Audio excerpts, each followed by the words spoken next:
Good morning, everybody. I am Bruce Black, horticulture educator with the University of Illinois Extension, coming to you live from a sunny Dixon, Illinois this morning. And we're going to talk about colorful vegetables today. And this is one of those topics that I really, really love. And the reason why I love it, I will tell you a quick story. When I first started out my formal education in college, learning about horticulture, I learned the power of colorful vegetables. Working with kids and master gardeners, this was a way to get people who may not be interested in growing their own produce, a way to hook them in there. And so I learned the power of the purple carrot, which was my success story for that project. And ever since then, I've been trying to incorporate different ways for adults, kids, to grow their favorite color. And so this program really is one of those passion programs for me. Because it does give me a way to share some knowledge with you about why there are different colors of vegetables, how those have come to be. And then towards the end, we talk about, I believe it's 5 of the crops that have a very good showing of those colors. So I'm going to turn off my video for right now, and I'll join it back when we do the questions. And I just seen in the chat box, good morning, Carol. So we will go ahead and get started today. So what we are going to talk about are, where do these colors come from? Is there a biological reason for it? It's not like Easter eggs. We're not going out and coloring the vegetables. And then we're going to talk about some of those colorful crops. So where do they come from? They actually come from what are called pigmented phytochemicals. And pigmented phytochemicals is a really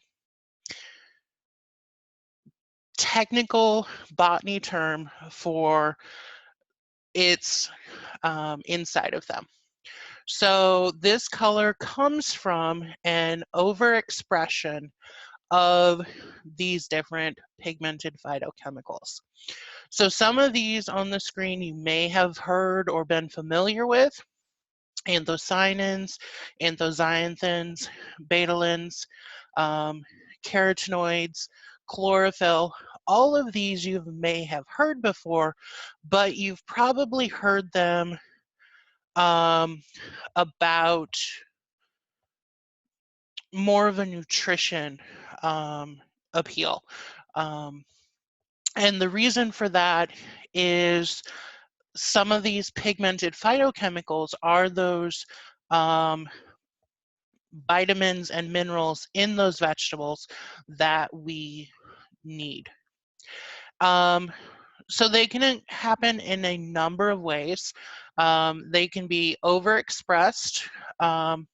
So with our potatoes or cauliflower or broccoli varieties, those are going to be an overabundance of the phytochemicals that causes that color.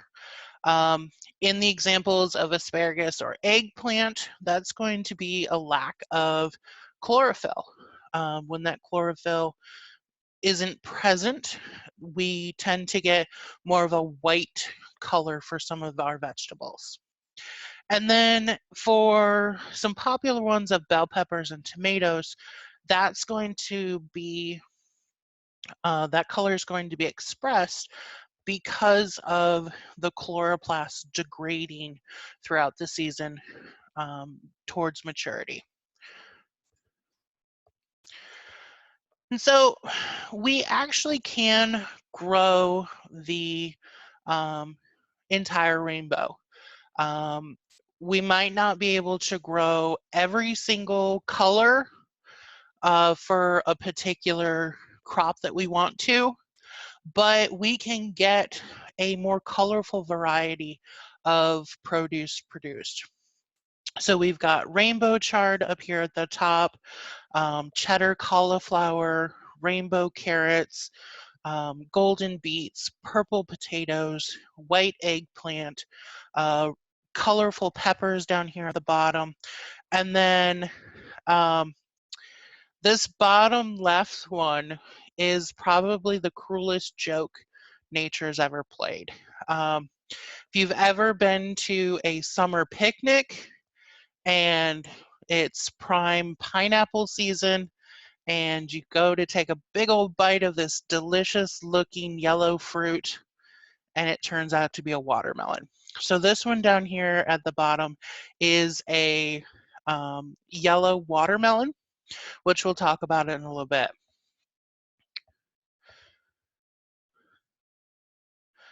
So as we go deeper into each color, we're going to talk about why these colors are expressed or what's causing this. So for our red fruits and our red vegetables, there are two main types of phytochemicals that we see causing this color change. The first one you have all probably heard of if you've ever seen a ketchup or a pasta sauce or a pizza sauce commercial where they're talking about lycopene. So lycopene is a type of carotene that is a fat-soluble substance that is better absorbed by the fruit or vegetable that you are cooking when it is cooked. So if you've ever wondered why tomatoes get redder, or if you've ever made a cherry jelly or a cherry compote and you've wondered why that intense red flavor comes out when it's cooked, that's because of the lycopene. Some other phytochemicals that cause these colors are the betalains, and the betalains we'll talk about in a minute as well. Some of these phytonutrients also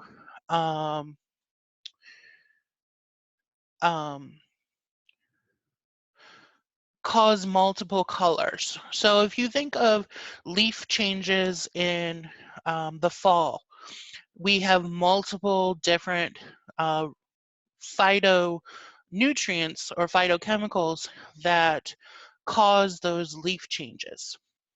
The different colors that we see is the same thing with our fruits and vegetables. Now, one thing to mention that with our red fruits and vegetables, the one we tend to hear a lot is anthocyanins and anthocyanins. And for our red fruit, those are not going to be present. They're going to be more in our blue and purples. Our next one, the orange or the yellow, are going to be caused by our betalains or beta carotenoids, which a lot of you have probably heard of, particularly with carrots, as increasing eyesight and helping with that. These are going to be found in a lot of leafy green vegetables as well, but these are masked by the chlorophyll.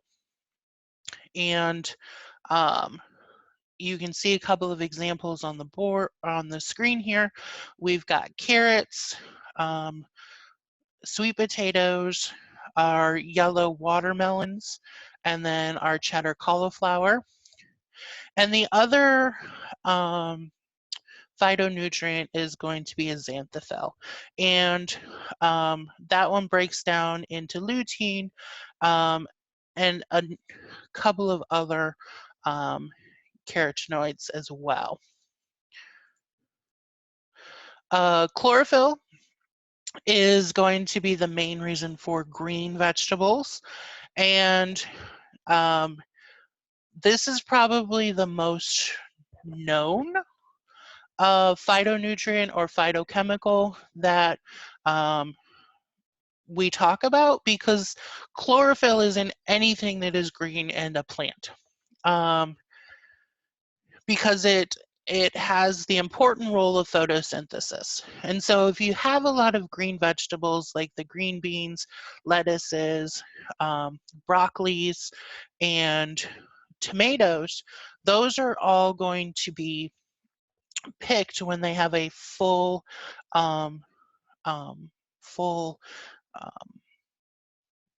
cargo of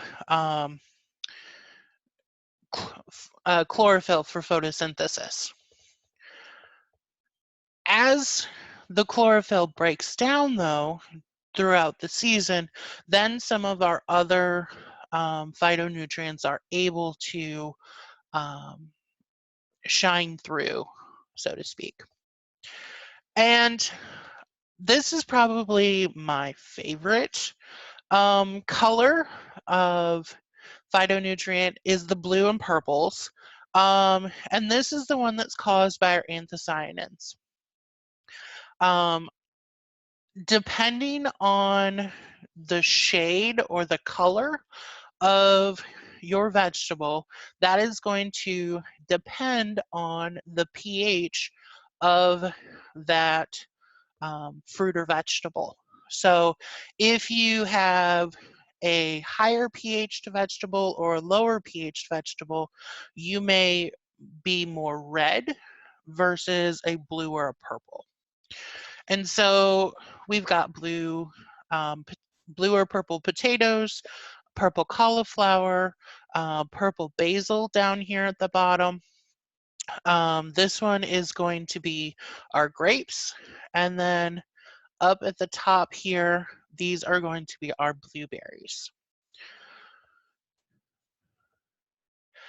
The downside to these beautiful purple vegetables or blue vegetables is that our anthocyanins are water soluble.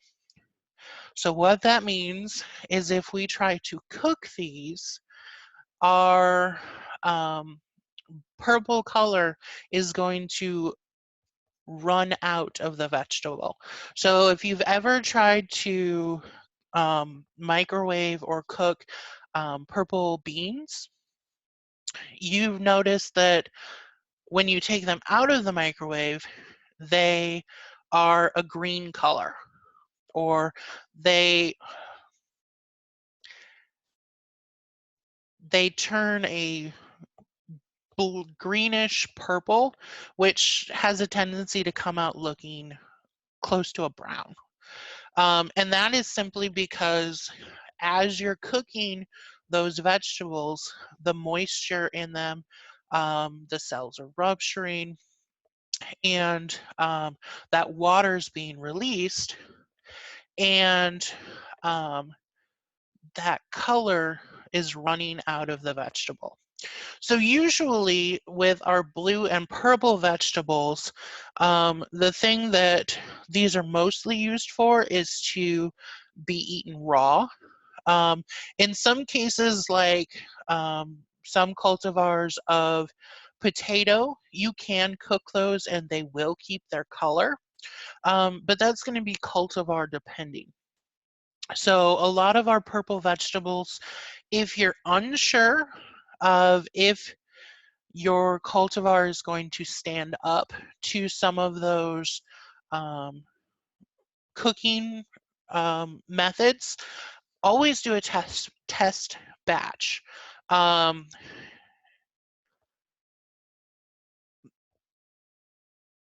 There are some methods that will lessen the color reduction. And the example would be with our purple beans. Instead of boiling them, you can try steaming them. Steaming them sometimes lessens that release of the color.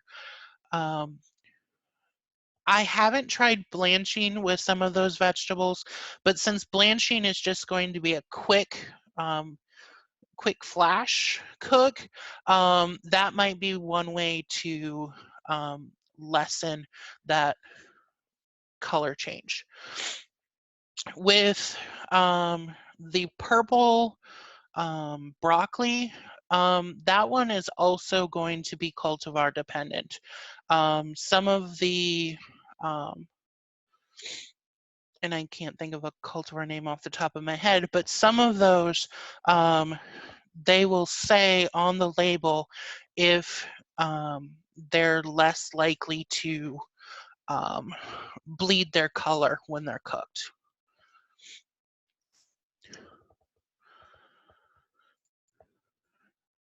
And then our white vegetables, this one is going to be the absence of chlorophyll, and it's also going to be an absence of those pigmented phytonutrients. So some of the examples we have here on the screen, we have a white asparagus, white eggplant, our cauliflower, and then does anybody want to type in the chat box what they think this top one is right here?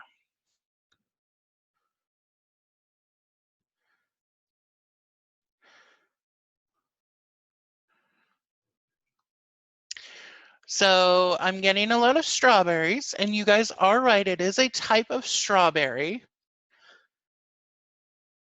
Does anybody know what kind of strawberry? It's one of the novelties types of strawberry.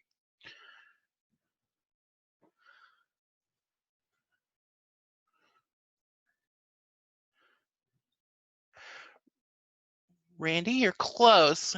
Randy said alpine strawberry. These are pine berries. And so pine berries are strawberries that are white with red seeds, and they taste like pineapple.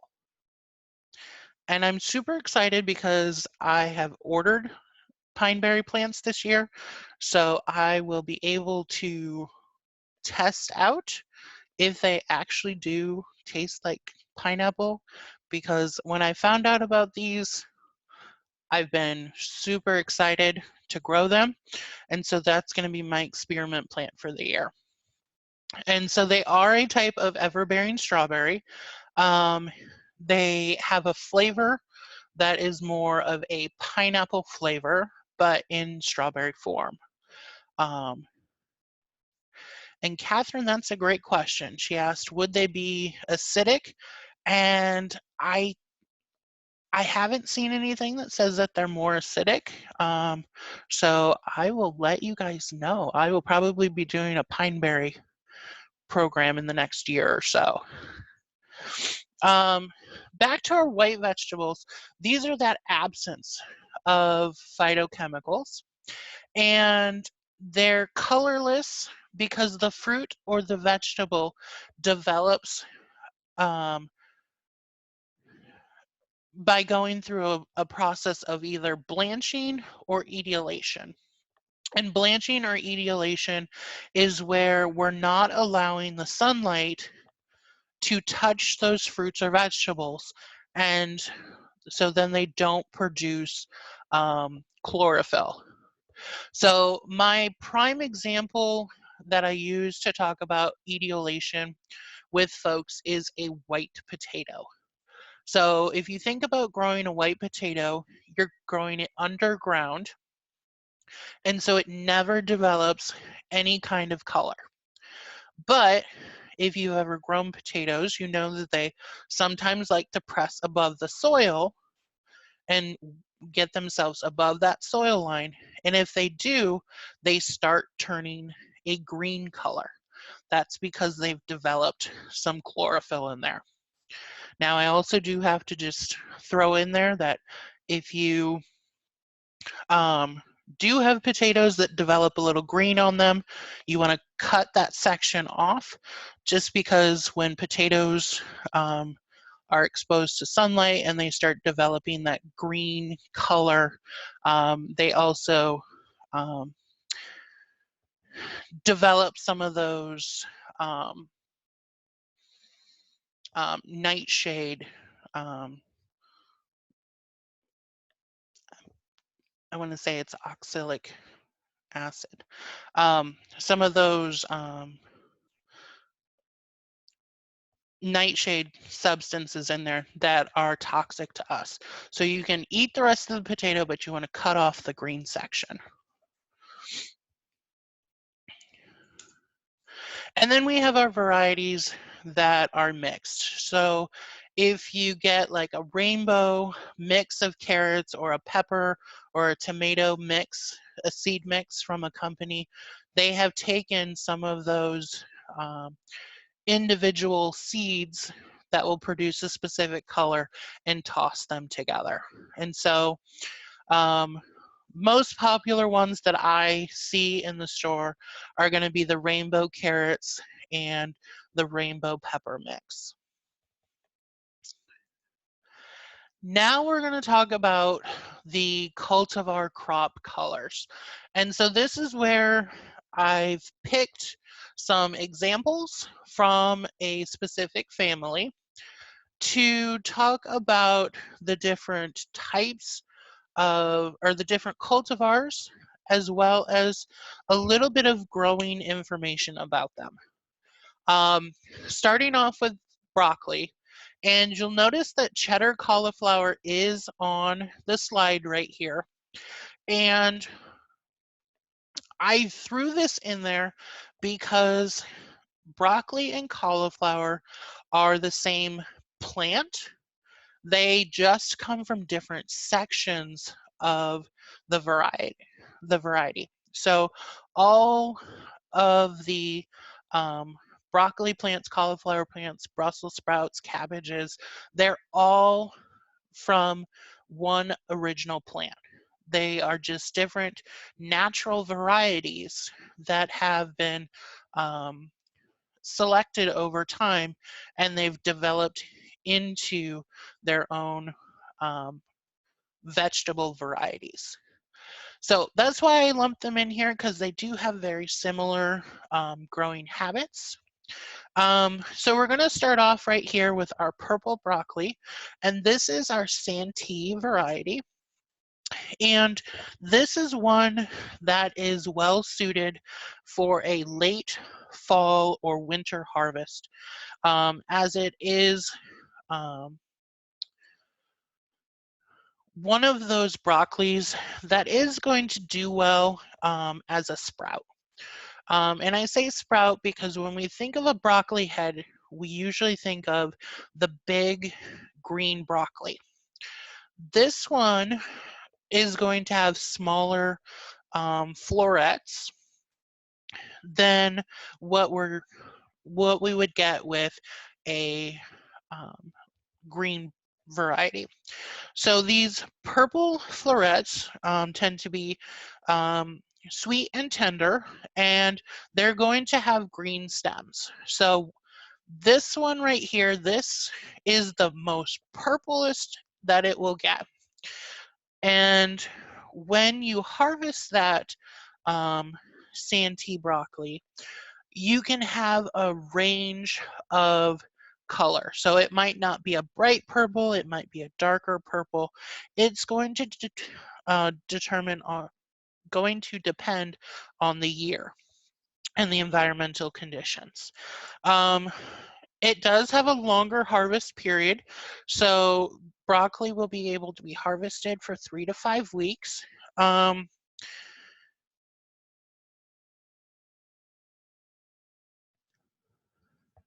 This is one that is available as an organic option. If you're looking for an organic certified seed, this one can be grown organically. It prefers a well-drained, fertile soil that's going to be high in organic matter. One thing that is going to be important for our broccoli is going to be a consistent water supply throughout the growing season. It is broccoli is one of those vegetables that is requires that constant water supply. It doesn't respond well to, I got a lot of water this week, I didn't get any water that week. It likes the consistent moisture. The reason why we grow it more for a fall crop is because broccoli doesn't generally do well in hot weather.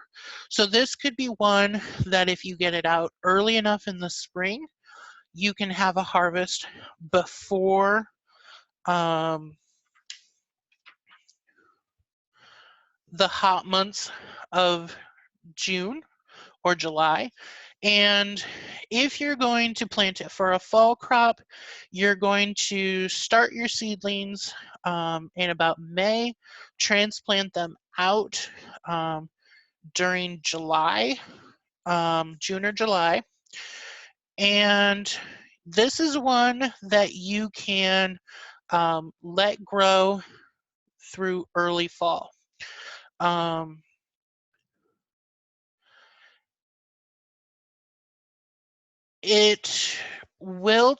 It'll grow well until we get that first frost, and then once we get that first frost, they'll die out. So you want to make sure that you're timing this so that you'll have that harvest before the end of October, which in Northwest Illinois is going to be when we start looking for that first freeze in the winter.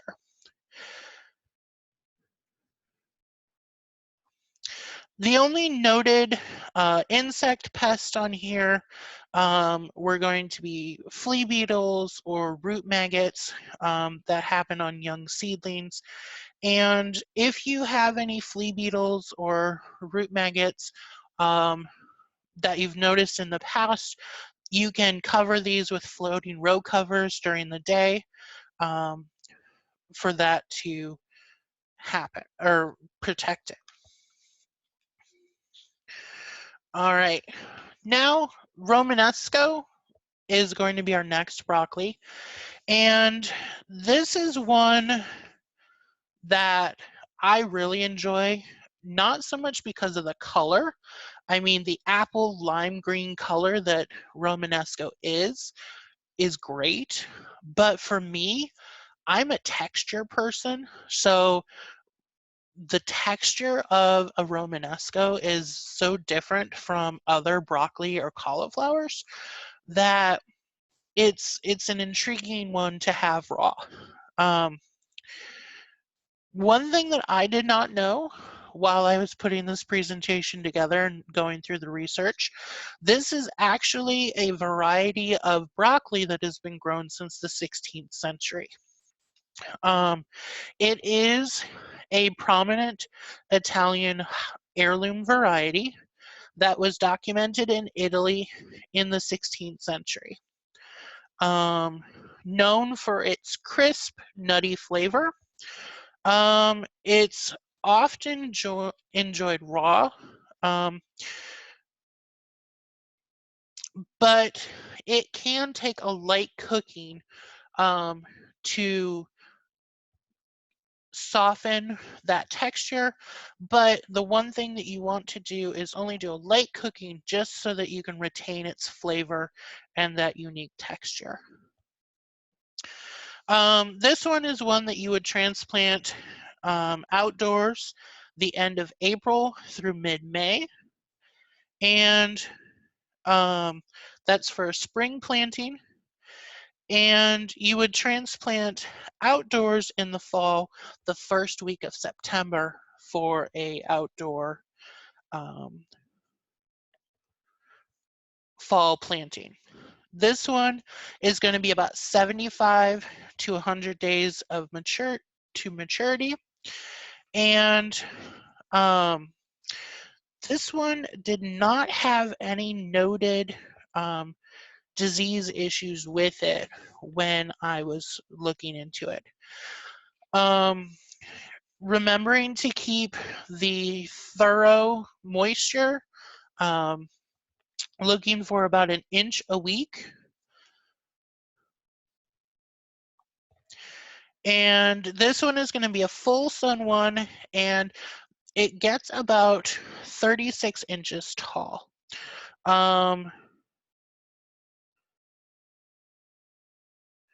This is one that you can start indoors as a,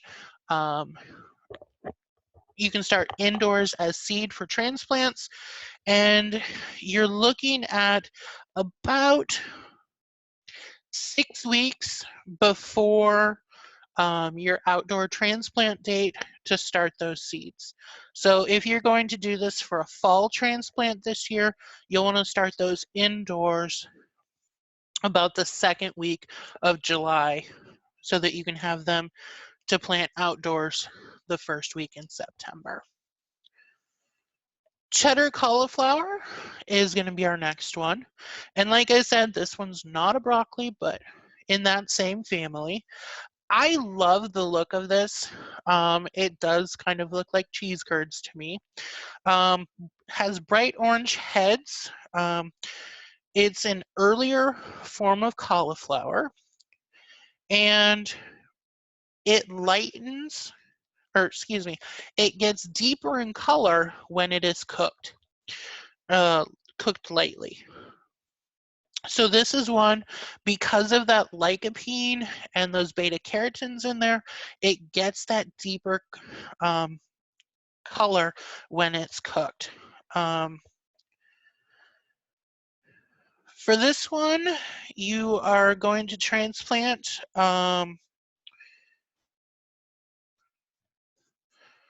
is for either a spring or a fall crop. And you're going to transplant it outdoors about, if you're starting it from seed, about 4 weeks after starting it from seed. If it gets much older than that, it tends to get root bound and go under some transplant stress. For a fall crop, you are going to plant this one again outdoors in July, making sure that it's fully watered. And just like our Santee broccoli, that one is going to be able to be grown up until frost. This one did not mention any notable diseases on it, but it did mention the flea beetles and the root maggots again.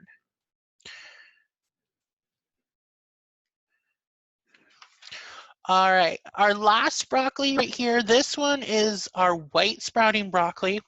And this is one that I wanted to include because when I was researching, this one is actually popular in the United Kingdom. So white sprouted broccoli is going to be very similar to the Santee, where it produces small white heads on slim stalks. For this one, the heads, the stalks, and the leaves are all edible. It is more sweeter and tender than the purple kinds of broccoli. And what surprised me about this was that it grew wild in the Mediterranean region. So it was found in the Mediterranean region and then became a staple or one of those popular types in the United Kingdom. This one was brought to the United States after World War I by a pair of Italian brothers who brought it back and introduced it in California. Later, it was expanded to a more national distribution platform.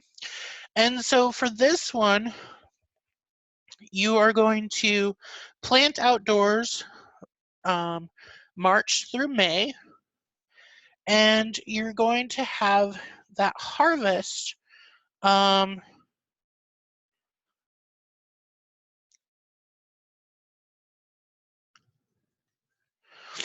towards our frost date. Now for this one, it does take a little bit longer to harvest. In Illinois, we're looking at about 185 days for our frost-free growing days. This one does take about 200 for our days to maturity. So this is one that if you can start it indoors and then move it outdoors, or if you have a greenhouse, this is one that you can really grow well in a greenhouse.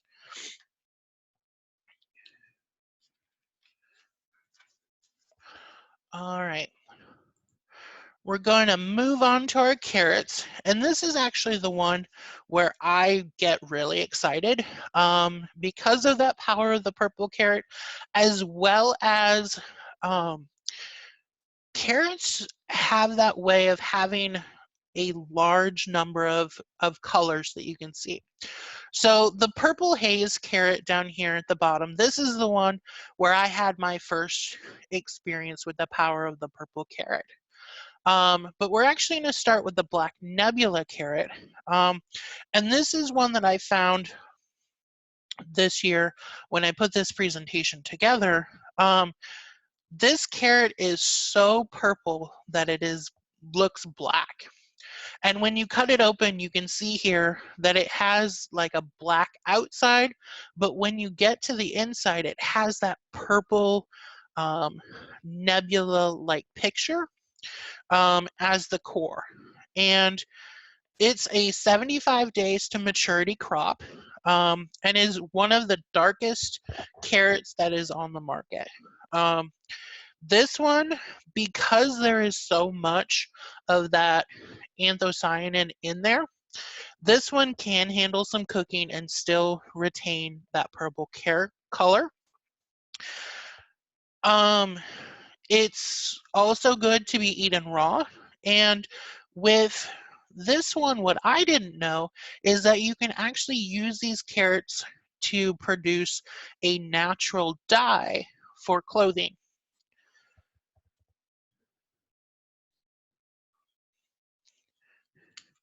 And how we were talking about being pH dependent on how bright that color is. For this one, if you were to take these slices of carrot, or you put it through a juicer, and you added some lemon juice to it, it would change the pH, and it would actually turn these carrots to more of a pink color. So as you increase the pH, you're going to lighten the color, and as you darken, or as you lower the pH, it'll darken the color. For these, they are an heirloom seed. They are biennial, of course. They take about 2 weeks to germinate, and they take 75 days to mature. They prefer a full sun environment, and this is one of those seeds that, because they're an heirloom, there are certified organic seeds for this carrot if you're interested in growing organically.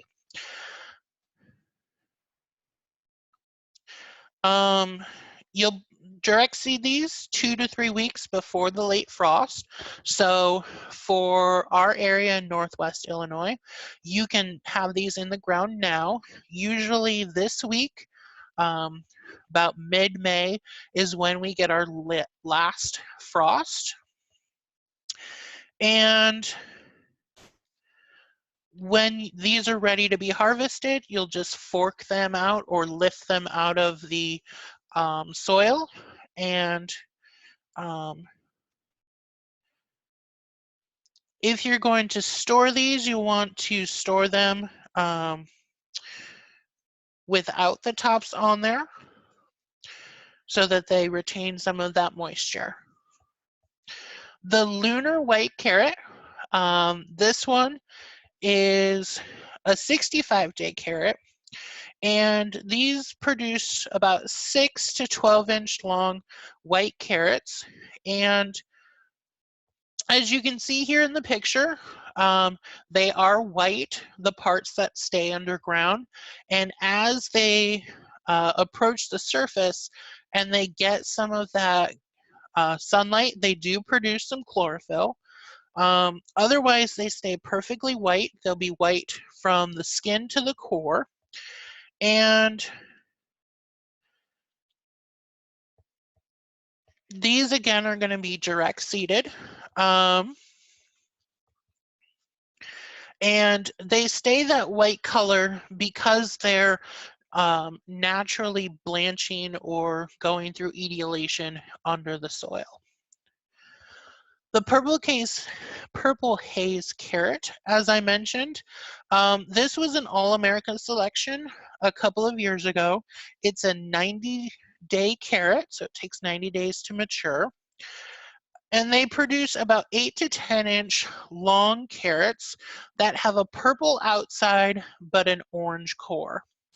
And so this one is one of those good carrots that can be used to spark that scientific curiosity in your participants, because when they harvest this, you can see that parts of it show the orange, but when we pulled them out of the ground, ours were all purple.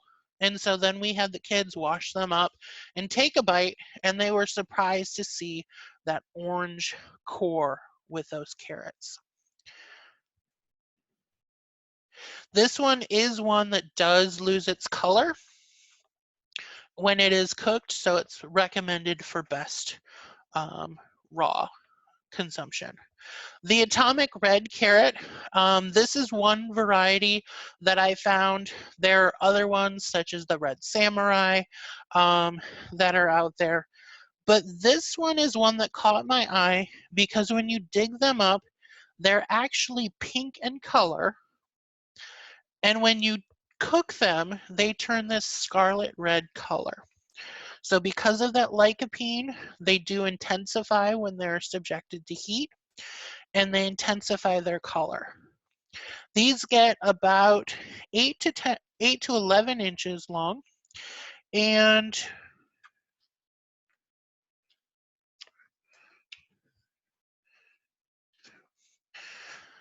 they're a 75-day carrot.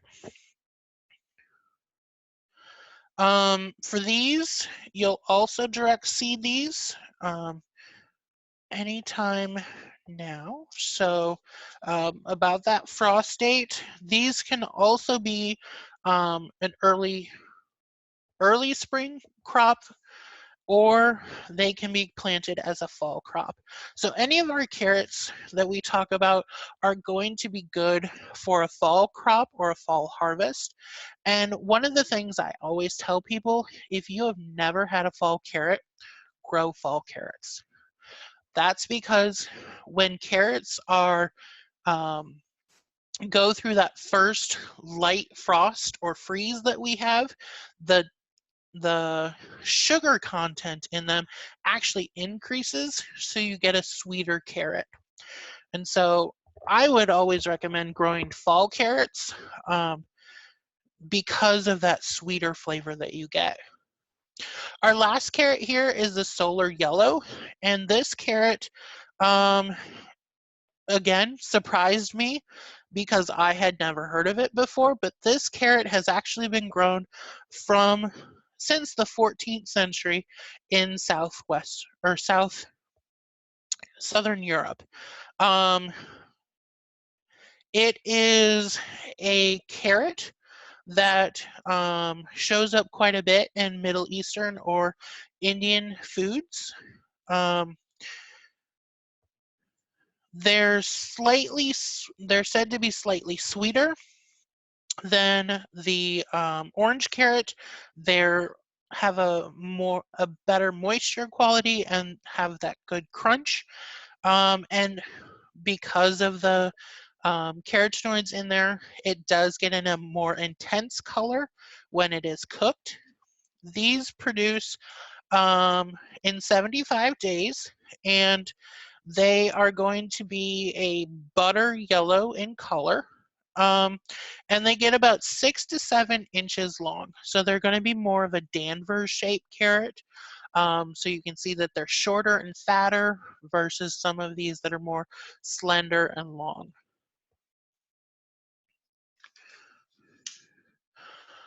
All right, now we're going to go on to our cucumbers.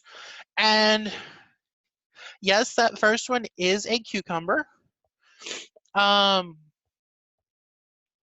It is called the Punicura cucumber, and this one is originally from Pune, India, and it's one of those unusual cucumbers as it matures because it matures to this russet potato looking cucumber.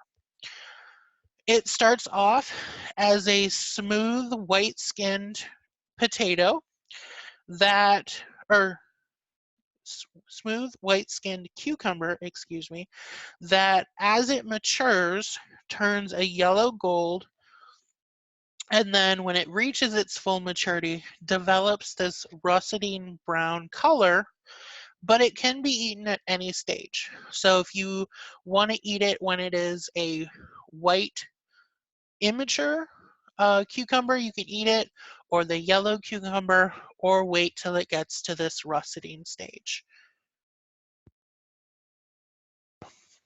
They are tender and crisp. One thing that I liked about these was that they have a good disease resistance. They're hardy and disease resistant, as well as they're an early cucumber crop. They only take 55 days to reach maturity. And there is one thing when I was looking through the research in the seed catalogs, there was one review that caught my eye, and it is from a local farm in the Chicago area who is growing these and have said that they have had good success growing these in Illinois. I'll just read part of the quote here. They're great for fresh consumption, as well as they make beautiful pickles or put in a jar with other colors of cucumbers. The color change is great to watch, and they're very prolific. So I had to include that in here because it was, again, one that I had just found new this year. But hey, I don't always know everything, right? The next one here is one that I've actually been growing for a number of years, and this is the lemon cucumber. Again, another cucumber that looks like a fruit. And if you look at the slices down here, its seed chamber does look more like lemon slices when you cut it. And it does not, unfortunately, taste like a lemon, but it is a round and yellow tennis ball sized cucumber that has been in the United States since the late 1800s. It is very thin skinned and it's tender. And its flavor is a little bit milder than regular cucumbers. One thing I can say about these is if they get over ripened, sometimes they have a tendency to get bitter. They're a 65 day cucumber, and these also are prolific. You want to space these about 60 inches apart, or 5 feet, because they do vine out. This one does great on a trellis, and this one you have to be careful to plant these after the risk of frost is gone. So after this week, you would be able to plant them out, because even a light frost will damage these plants and affect how they grow for the season. The biggest concern with these, with all cucumbers, is just having that consistent water supply, because all of our fruits and vegetables that we grow are packaged water. So the consistent moisture, the constant watering is actually going to increase the size of our fruits and vegetables. So we're actually getting that sizable return for all the work that we put in there. And then this last cucumber is the Armenian cucumber variety named Flexus. And this is an heirloom variety as well. High yields and has this unusual look to them. They will turn yellow when they ripe. So if you want them in this kind of mint green stage, you're going to pick them a little bit immature. They're also known as the snake melon because of their shape. And one thing I liked about these when I was researching is that they're actually more related to muskmelon than cucumbers.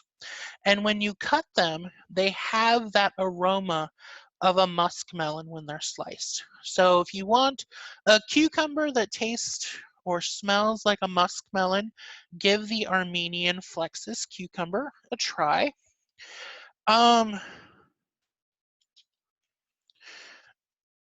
Again, moisture was the biggest problem, that they want to have that good inch of moisture a week. For these, if you grow them on a trellis, they will grow straighter. So they'll look more like a European cucumber. But if you grow them on the ground, then the fruit develops these unique crooks in them. All right. And I noticed that we're getting short on time here, so I'm going to just briefly go over these cucumbers, or these tomatoes and the peppers real quick, just because I want you to see all the different varieties, and all of the ones that are on the screen here. I'm not making a recommendation for them. I'm just giving you some new or unusual varieties that I found. And in doing my research, all of these are going to be suited to be grown in Illinois. So we've got the white cherry tomatoes. These are, actually they're not white, they're a pale yellow. So they'll have that slight butter color to them. They are a cherry tomato, 59 days to maturity. Our brown berries are going to be a brown colored tomato. They're 75 days to maturity, have a sweet, robust flavor to their maroon brownish color. We've got the big rainbow tomato up here, which, being a Iowa State Cyclone, I would call this more of a cyclone tomato, because it does have that red and gold color to it. It is a marbled color, which if you are a tomato person and love tomato on your sandwich, this is one that is great for fresh consumption because it gives you that unique flavor. They're a lumpy beefsteak tomato, so each fruit's going to be about 22 ounces. And it is an heirloom variety. This pink tie down here at the bottom, this was a new one for me, but it's an heirloom indeterminate variety, which is a 65-day to maturity tomato. Does come in organic certified seed if that's something that you're looking for. And I like this one because it is this pale to bright pink color, which is unusual for a matured tomato. It is originally from Thailand, where it was developed. And then this last one here is the green zebra, which I've seen a lot more in catalogs lately. If you are a football fan, this might be a tomato that you grow or you stay away from, depending on your team loyalties. But it's one that people have been growing because they like the variegation on the tomato, where it has these dark green stripes with a lighter color green that does turn to more of a yellow color. 78 days to maturity. For this one, there were not any noted issues. And then quickly through our peppers here, peppers are ones that really do have a lot of unique color varieties with them. The Carnival pepper down here, or the mixed cayenne pepper, this one actually is a capsicum annuum, but it is a cayenne pepper. So this one is going to be a hot pepper. And so if you're not into eating cayenne peppers raw, this could be one that you grow to dehydrate and make powdered cayenne for your food dishes.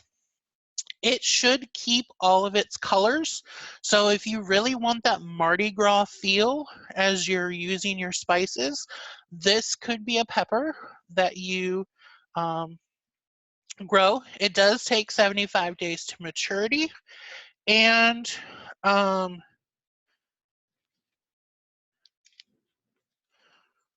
I've never eaten one raw, but it does say to have a good flavor. The Pinot Noir is a purple-green bell pepper that is on the sweet variety. It is 70 days to maturity. One thing to mention with our peppers do not ripen after they are harvested. And so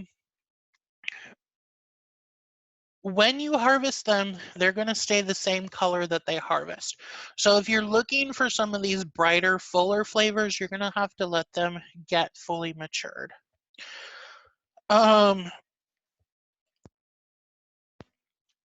With the Pinot Noir, I did say that the anthocyanin, or the purple color, is going to be one that does fade when these are cooked. The Pinot Noir is noted that when you bake it, so if you're stuffing it or baking it, it does keep this purplish color. And then the flamethrower mix down here, this is a habanero pepper mix that has a wide range of colors. It does take 90 days to maturity, but this is one that can really spice up your colorful dishes. As you can see, the range of color that we have here. And then, because people always ask me, are there any vegetables that look or taste like chocolate? Well, I actually found one that looks like melted chocolate, but it does not taste like chocolate. So this is a sweet pepper called the sweet chocolate that takes 60 days to maturity. And this is actually one that was developed in New Hampshire at an extension experiment station. And it's said to have a rich, delicious flavor. The last one here, it's the one I always end on, just because it's fun to say. This is the Yum Yums Hybrid Mixed Mini Bells. And for anybody who has been buying those mini bell peppers at the grocery store, I know they've become a staple in my house. These are ones that you can grow here in Illinois, and they take 55 days to mature. So this is one that you can actually do a succession crop of. And all of these have been said to have no serious disease or insect issues with them. The thing that I love about these mini peppers, they are sweet peppers, so they're like the mini bell peppers. They don't have heat associated with them. They're very sweet. And these are great for if you're a griller, you can put them on kebabs, you can stuff them. They hold their flavor, they hold their shape. And this is actually a pepper, the Yum Yum Hybrid Mixed Mini Bell Sweet Pepper is actually one that does well in containers. So if you really want patio peppers, that is one that works well.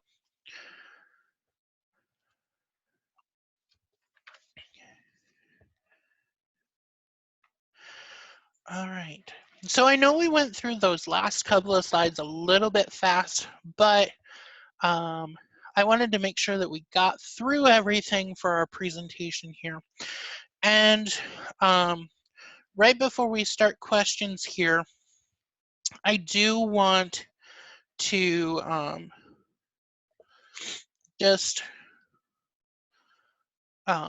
acknowledge that this was an adapted presentation from a past 4 Seasons webinar called Elementals that Diane and Leah were gracious enough to allow me to use for the beginning part of my program when I talked about the phytonutrients and the phytochemicals. As well as people always ask, which seed catalogs did I use? So I did put up all 8 of the seed catalogs that I used. Again, this is not a endorsement or a recommendation of one place over another.